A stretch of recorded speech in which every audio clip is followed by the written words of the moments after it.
ये कहानी भानुमति और भुवन की है। वह बांस की टोकरी बनाया करते थे। उन्हें बेचकर किसी तरह वह अपना गुजारा कर रहे थे। उनके 2 बच्चे थे, राजू और रंजू। दोनों पास ही के स्कूल में पढ़ने के लिए जाते थे। गरीब होने की वजह से स्कूल के बच्चे उनका मजाक बनाया करते थे। आ गए जी, कुछ मिला खाने को? बच्चे भूख से रोते रोते सो गए। मुझसे इनकी ये हालत और नहीं देखी जाती। शाम को मंदिर से थोड़ा प्रसाद मिला था, वही खिला के सुलाया है आज। कैसे चलेगा इस तरह? पता नहीं ये दुख के दिन कब खत्म होंगे। अब तो प्रभु आपका ही सहारा है। प्लास्टिक आ जाने से बांस की टोकरी अब कोई नहीं लेता। आज भी खाली हाथ आया हूँ। क्या बात है भानुमति, सुबह सुबह यहाँ? एक तो रात भर तुम्हारे बच्चे रोते रहते हैं और सुबह तुम दरवाजा पीटने लगती हो। क्या इरादा है? क्यों शांति से नहीं रहने दे रहे हो? वो बच्चे कल से भूखे हैं, इसलिए रो रहे हैं। कुछ आता है तो दे दो ना बहन, घर में आते ही लौटा दूंगी। देखो भानुमति, तुम लोग किसी और के घर जाकर भीख मांगो। उसमें तुम्हारे बच्चे जब भीख मांगेंगे तो कुछ ना कुछ मिल ही जाएगा। इस तरह कितना दिन चलता रहेगा? 4 बासी रोटी है, ले जाओ, कुत्तों को आज नहीं दूंगी। भानुमति आंखों में आंसू और हाथ में रोटी लिए घर पहुंचती है। बच्चों को रोटी में नमक लगाकर खिलाकर उन्हें स्कूल भेज देती है। ए राजू, जूते नहीं है क्या? पापा से बोलकर बांस के जूते बनवा लिया कर, यूनिक रहेगा। अच्छा, इसके पापा आर्टिस्ट हैं क्या? तुझे नहीं पता? अरे गली गली में शोर है, राजू के पापा बंसोर है। राजू और रंजू कौन है? दोनों स्टेज पर आओ। तुम लोग 6 महीने से फीस नहीं भरे हो। मैले कुचैले ड्रेस क्यों पहन कर आए हो? और जूते कहाँ हैं?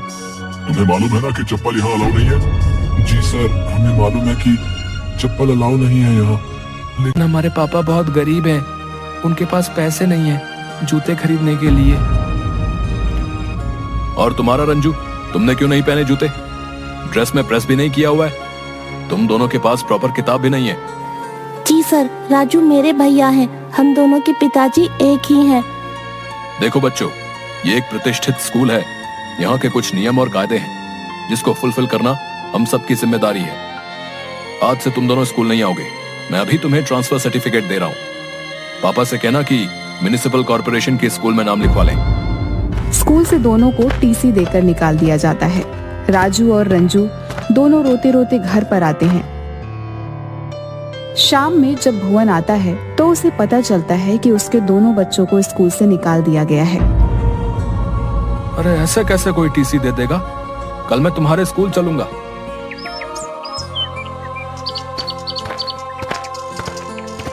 नमस्ते सर। हाँ बोलिए। सर, मैं राजू और रंजू का पिताजी हूँ।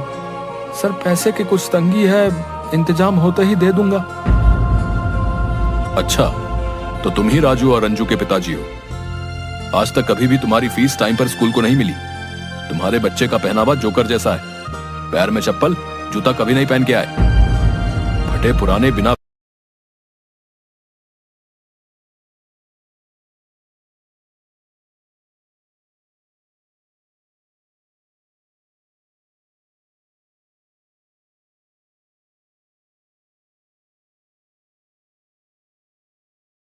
उसे पीछे से टक्कर मार दी। टक्कर लगने की वजह से भुवन की उसी समय मृत्यु हो जाती है। पुलिस उसके शरीर को हॉस्पिटल पहुंचवा देती है, जहां डॉक्टर उसे मरा हुआ घोषित कर देता है। किसी ने भानुमति को आकर भुवन के एक्सीडेंट के बारे में बताया। वह अपने बच्चों के साथ दौड़ती हुई हॉस्पिटल पहुंचती है, जहां भुवन को मरा हुआ देखकर भानुमति जोर जोर से रोने लगती है। भुवन के जाने के बाद उनकी स्थिति बद से बदतर हो गई। भानुमति, आज भुवन को मरे 3 महीने हो गए। अब तो हम तुम्हें नहीं रख सकते। कुछ दिन की और मोहलत दे दीजिए। क्या होगा, रोज तुम्हारे यहाँ उधारी वाले गाली गलौज करते हैं। तुम आज किराया दो, नहीं तो घर खाली करो। आखिर में भानुमति बच्चों के साथ नानी के घर जाने का फैसला करती है।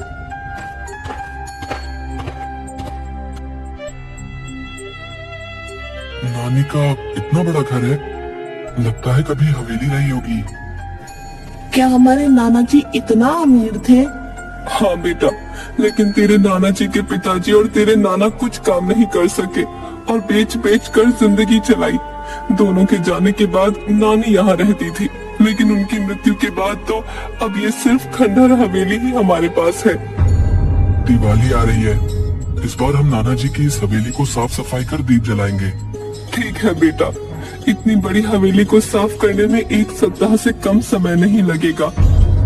ठीक है माँ, मैं आज से ही काम शुरू कर देता हूँ। राजू को साफ करते करते तीसरे दिन हवेली में एक कमरा मिलता है जिसमें ताला लगा हुआ था।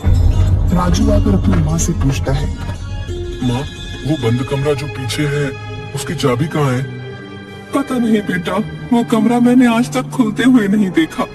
उनके बाद इस कमरे को किसी ने नहीं खोला है। तेरी नानी ही रखती थी चाबी। राजू और रंजू दोनों मिलकर उस कमरे के ऊपर के जालों को साफ कर रहे थे। तभी नानी रंजू को ऊपर से फिसलवा देती है। रंजू दरवाजे के चौखट में लगे हिरन का सींग पकड़ते हुए नीचे गिर गई। तभी दरवाजा गड़गड़ाहट के साथ खुलने लगा। रंजू, तुम ठीक तो हो ना? हाँ भैया, मैं बिल्कुल ठीक हूँ। अरे ये दरवाजा तो अपने आप खुल रहा है। अरे हाँ, सही कहा तूने। आओ चलकर अंदर देखते हैं। रंजू, तुम दौड़कर टॉर्च ले आओ, अंदर बहुत अंधेरा है। ठीक है भैया, मैं अभी लाई।